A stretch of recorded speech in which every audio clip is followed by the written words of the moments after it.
The boardroom smelled like polished oak and cheap perfume. Their voices still echo in my head. We've decided to terminate your position. Pack your things immediately. I remember their smirks, the fake politeness, the smug way they thought they had me cornered. I just smiled, said nothing, and walked out without protest. Silence has always been my sharpest weapon. I promised myself Monday would be fun. I wasn't always like this. I used to be eager, loyal to the man who built this empire from scratch. He saw something in me when no one else did. You don't just follow orders, he once said. You calculate. That's where I gave him my best years. His trust became my strength, his belief in me my armor.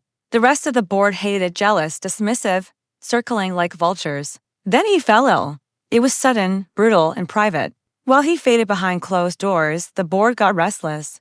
I stayed by his side through it all. His final act of clarity was a sealed document, his trembling signature transferring 51% of the company to me. He didn't leave it to them, he left it to me. I expected pushback, but not the sheer arrogance that followed. A week after his funeral, they ambushed me in that same boardroom where he once praised me. The chairman's voice was cold, rehearsed. Your services are no longer required. None of them could even meet my eyes. They thought I'd beg, shout, or expose my ownership. That's what they would have done. But I just nodded, packed my things, and walked away. They believed they'd stripped me of power. They didn't realize they'd only set the stage. Grief sharpens focus. I spent the weekend quietly studying every paper, every clause, every thread of law tied to those shares. I had the majority.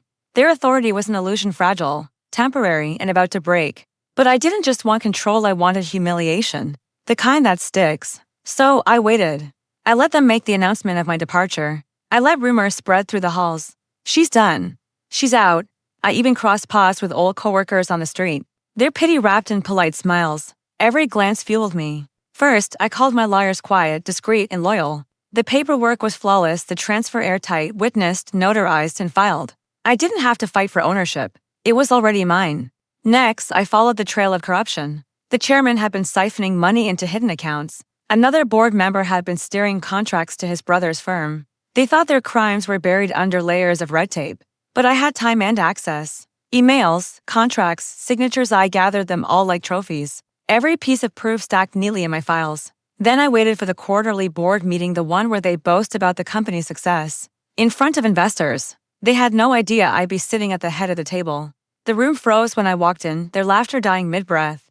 The chairman leaned back, trying to stay calm, a tight smile on his face. You're not supposed to be here, he said. I placed a document on the table, 51% signed, stamped, undeniable. My chair, I said quietly.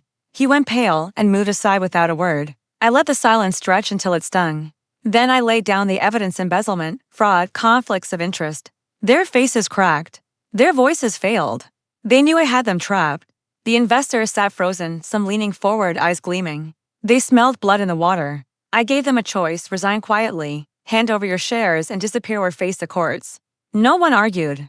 They just signed the resignation letters my lawyers had already prepared. Their downfall was silent, almost pitiful, exactly how I wanted it. When the last signature hit the page, I looked around that boardroom. Same walls, same polished oak table, but everything had changed. Their empire was mine now, not by luck, but by design. I remembered their smirks from the week before, their cold voices telling me to pack up.